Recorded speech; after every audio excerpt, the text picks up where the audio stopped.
Hello, guys. Welcome to Emizest, your number one online homemade premium food channel. If this is your first time on this channel, you're welcome. Don't forget to hit the subscription button. Also, turn on the notification bell so that you get notified anytime we upload amazing video. If you're a returning subscriber, thank you very much. We love you. On today's recipe, we'll be making a homemade pizza. This pizza is so delicious that if you try it, you will always want to eat pizza. So let's get started. First, we're going to get a bowl. So for this recipe, I'm using 5 cups of all-purpose flour because I'm making a large pizza for a large family. I'm making in different sets. But you can use any amount of flour you want to use, but this particular one is 5 cups of all-purpose flour. So after putting the flour, I'll put my instant yeast powder. So the yeast powder, I'll put 4 tablespoons because my flour is much. So you can use according to your own quantity of flour. So after putting the instant yeast, I don't need to melt this yeast before putting it. It's just an instant yeast, so it's going to rise in the flour. Then I'll put half cup of sugar. So after putting my half cups of sugar, I'll now take salt. I'll put 1 teaspoon of salt. Like I said, the flour I'm using is much, so I'll put 1 teaspoon of salt. After that, I'm going to properly mix it together. I've washed my hands, so make sure you wash your hand before mixing. So I'm using my hand. You can use your spoon to mix, so I'll just use my hand and stir it properly to mix all the powders together. You can see that I already have my plate of milk. That is 2 cups of liquid milk. You can use powdered milk, any milk you want, and then add water. But I'm using a liquid milk, so I don't need water. So at this point, I'll pour my milk into the powders. So you see, I'm pouring all the milk. So after pouring the milk, I'll still use my hand. I like to use hand to mix it thoroughly. So I use my hand to mix it thoroughly. So after mixing this thoroughly, so once it is thoroughly mixed, it is time to knead it. You can place it on your table and start kneading, but I'll be using my cutting tray. I'll just sprinkle some flour to avoid it gluing on the tray. So I'll just put all the batter on top. Then I'll start to knead it thoroughly. This aspect cannot be overemphasized because you need to properly knead it so that it will activate the gluten that will help keep the flour soft. So you have to knead it very, very well. It is very, very important to knead it. So that is what you can see I'm doing. I'm using my hand to knead it very, very well. Look at it. I'm mixing it thoroughly. So you can see how it is looking now. So once I'm done kneading it, I'll just squeeze it and make it to be in an oval shape.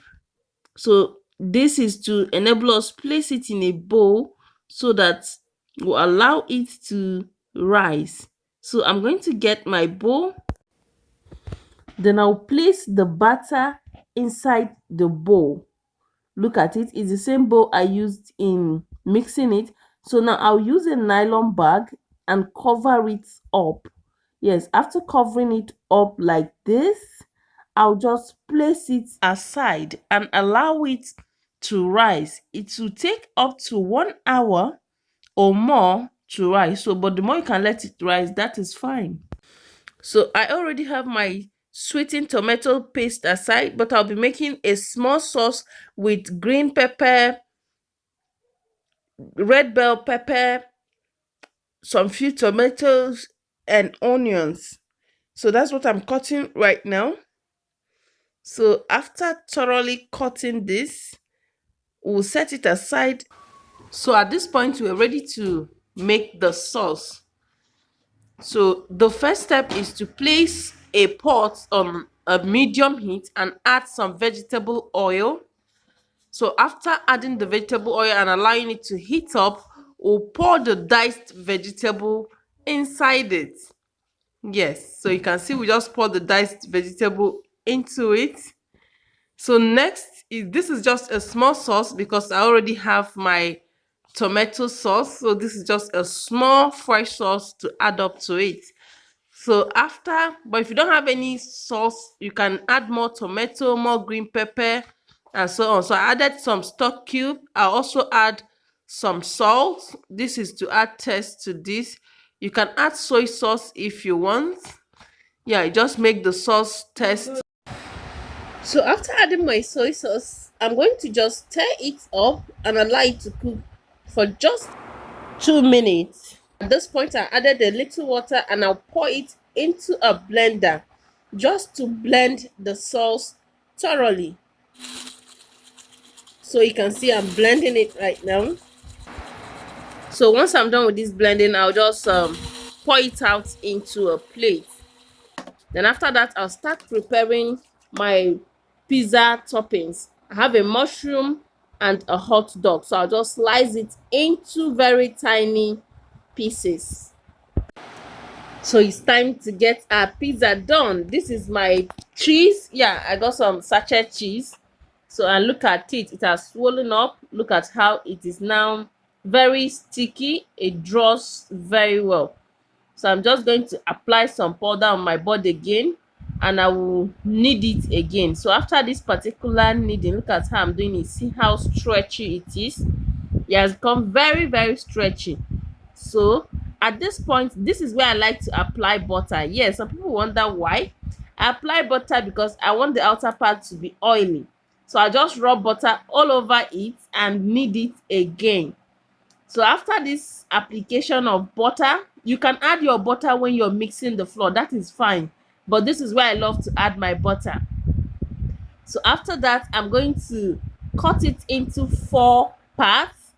Yes, I'll be making this 4 times because I want to prepare all the pizza. Yeah, I'm serving a large family. But if you're not serving a large group of people food, you just use one portion of the 4.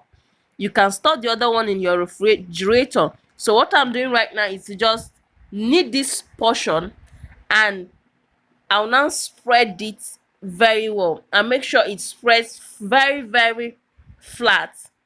So once I'm able to spread it very, very flat, look at how I've done it. I've been able to spread it very flat by just stretching it gradually. Make sure it doesn't tear. This is my pan. I've applied butter in the pan. I'll just sprinkle a little flour. This will make it not to get burnt. Then I'll put my butter in it. So you see, I'll cut off any excess. See, I've stretched it. Make sure you stretch it very well to cover everywhere. So any excess, just cut it off. Yeah, I actually have some excess. So I'm cutting off all the edges that is outside the baking pan. So look at what I just did. Just cut off any excess on the edge of the baking pan. So next, I'll be applying my blended sauce. Yes, apply this sauce generously on the pizza. So just apply your sauce very, very well.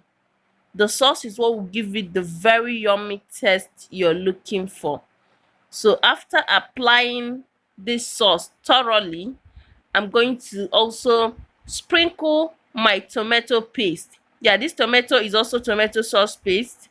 So I've sprinkled it on the sauce I made. Then the next is I'm going to add the green pepper. So I just sprinkle green pepper on. So I'll also add the hot dog on the top and also the mushroom on the top. Next is my cheese. I'll now add the cheese. The cheese is the last thing I'm adding. You have to be generous with this cheese. You apply as many cheese as possible. Just make sure your cheese cover a lot of places. The cheese is going to give it a yummy, sticky, sweet taste. So look at it. I'm applying the cheese everywhere. You can use any type of cheese. You can use the any type at all. So once it's cheese, it's okay. Any type you're using, it's fine. So look at how I've applied it everywhere. So next, I'm going to put it in my oven, okay, my table oven, and I will Heat it for just 15 minutes. I'll heat it at 200 degrees Celsius temperature. Yes. So after 15 minutes, our pizza is done. See how yummy and nice this pizza is looking. If you taste this pizza, you always want to eat pizza. Why haven't you subscribed to our channel? Hit the subscription button if you've not subscribed to our channel. Also, turn on the notification bell so that you get notified anytime we upload a yummy and sweet recipe like the one you're watching now. Thanks for watching this recipe. We hope you try this. Don't forget to leave a comment in the comment section because your feedback is very important to us. Bye and see you in our next recipe.